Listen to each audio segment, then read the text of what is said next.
Please drop a comment if you have any criticisms of the Temple of the Golden Idol set in particular, because I've really found it hard to find any negative feedback about this set whatsoever online, and I'm genuinely interested to find out if there are people that aren't fans of this.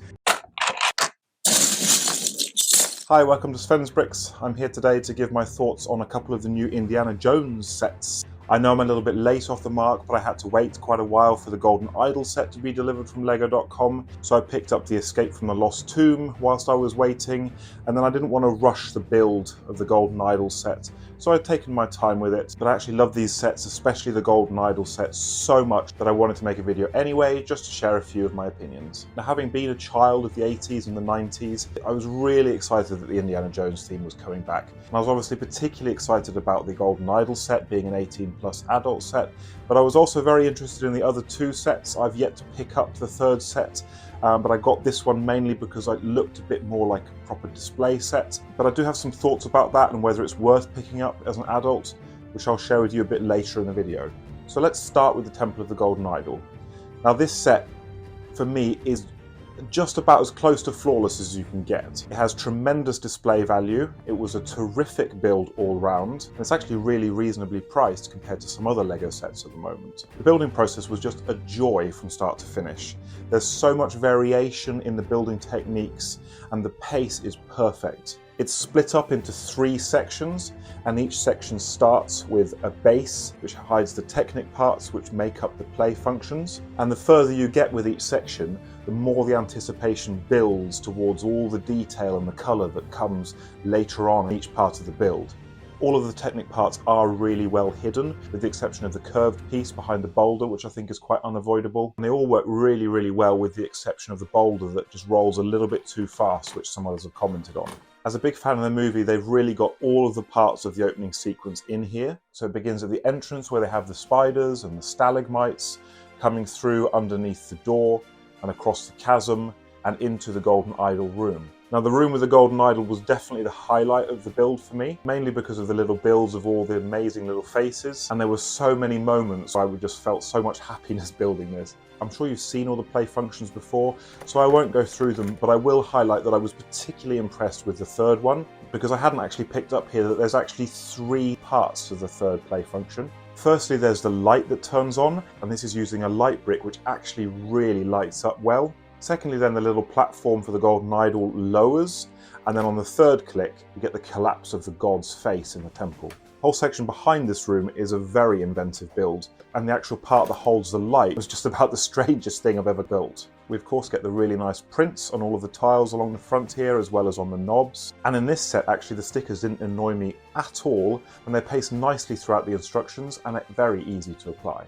Minifigures are also really nicely done. I particularly like the warrior. Printing on this figure is really good, with very opaque white for the face. The only minor criticism here would be that the green on his legs isn't an absolutely perfect match for the olive green on his pelvis. Belloc is just a little bit more than you might expect of this minifigure, mainly thanks to the sweat marks that he's got, both on the front and on the back of the figure, but then also his loose shirt sort of slightly hanging over his belt there as well. So even he's really well done. Satipo also has a really appropriate look for his torso, and the colour match for his skin here is actually really good. I love the spiders on his back, and he comes with a good alternative face as well. I don't think that Indiana's face perfectly captures Harrison Ford, but I do really like the inclusion of the alternate face here with the spider webs on it. But I think his torso printing is really good, and the new mould for the hat with the hair, of course, is excellent. Maybe I'm a bit late to the game, but I'm pretty sure that his whip is made from a different material than the original Indiana Jones, as it seems to be a lot more flexible.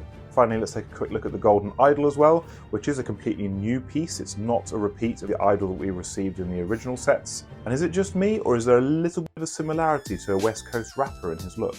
A quick summary then of the Temple of the Golden Idol set is that really, if you're only a little bit of an Indiana Jones fan, this set is pretty much a must-buy.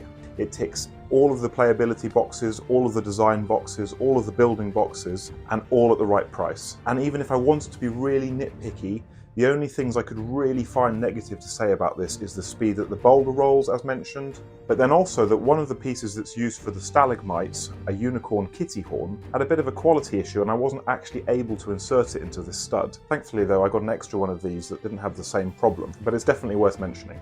Next up then, let's have a look at the Escape from the Lost Tomb set. Now this set is clearly marketed a bit more at children. It's an 8+ set, so I wasn't entirely sold on this one from the start, but having built it with my son, who's 5 years old, and then watched him and my 8-year-old play with it, I actually think it's a bit more of an adult set, because whilst there are some nice playabilities, it's quite a fragile set, and it broke in several places quite quickly when they began to play with it. The play function of the Anubis falling over is really well done, but I'm not really sure that the little handle on the side is actually needed. You could just push it for it to fall over. But then here is where I find that both of the Anubis statues keep sort of detaching from the base when played with. And this entire back wall section came loose within just a couple of minutes. Around the back of the set there's this section where the mummy drops down, but it's a little bit awkward, the playability here. But to be fair, my kids did enjoy playing with that. The build, even for me, was really enjoyable, and again the stickers didn't annoy me, they were easy to apply, and I think that the final result looks really good on display. I've personally removed the clips that the snakes sit in. I think that they're a bit unnecessary, and I'll probably end up adding a few more snakes because there's hundreds in the film. So this one's a bit more flawed.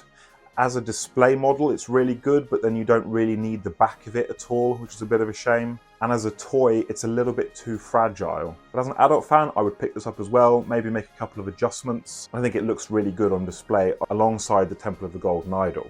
The figures here are also cool. I really like the mummy. It's well printed on the front and on the back, and the colour matching is pretty decent. I think Salah has a good likeness from the movie. There's nothing particularly outstanding on this figure, but they've managed to catch the look of the character really well here. Marion is a nice figure, and I particularly appreciate the dual moulded legs, which means that the white at the top of the legs obviously matches the white on the torso perfectly, but the printing of the flesh on her right leg is pretty decent actually here, and you can barely make out that it's dual moulded. She also has a good alternative face, which I guess that most people will use when displaying this set. Indy is identical to the Temple of the Golden Idol version, with the exception of the head, where we get two completely different prints. So we get more of a frown on one side and a bit more of a cunning look on the other. Now, I don't normally talk much about the boxes, but here I actually really liked the boxes. I think the presentation here is brilliant, and I really like the size of them as well. The Escape from the Lost Tomb box has got a really nice depth to it. I don't know why, it just felt a bit chunkier and a bit more special compared to other sets at this price point. The Temple of the Golden Idol box, however, is quite the opposite. It's a lot longer and thinner, which really makes it stand out on display, and is much more similar to the Jurassic Park T-Rex breakout set. Speaking of which, I kind of hold the Temple of the Golden Idol set in the same sort of category as the T-Rex breakout set. I know that the T-Rex set was a little bit cheaper, but it's still an adult set that's in that sort of price bracket.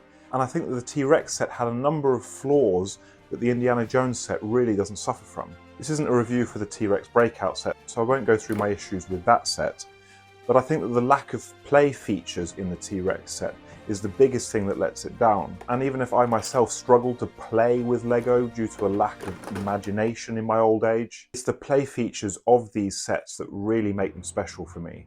I love it when people come to visit and they see the sets and say, wow, and then I'm able to get them out of my cabinet and show them all of the play features.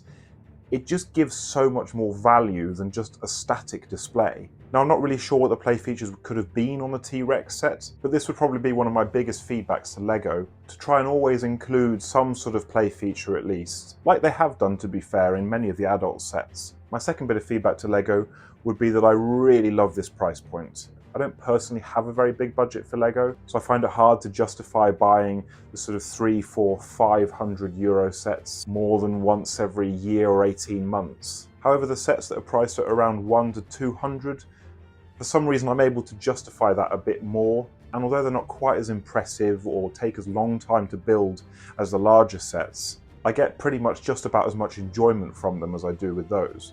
So I really hope for more sets at this price bracket. I love displaying my Lego, I love showing off the play features, and yes, to summarise, I love the Temple of the Golden Idol set. This one will be in my display cabinet for quite some time going forward. So that's probably all I have to say for this one. Please drop a comment if you have any criticisms of the Temple of the Golden Idol set in particular, because I've really found it hard to find any negative feedback about this set whatsoever online, and I'm genuinely interested to find out if there are people that aren't fans of this. It seems to be a very, very popular set. It was quite hard to get hold of, and I can definitely see why. Drop me a like if you've enjoyed the video, please consider subscribing if you haven't already, and I hope to see you again. Bye bye.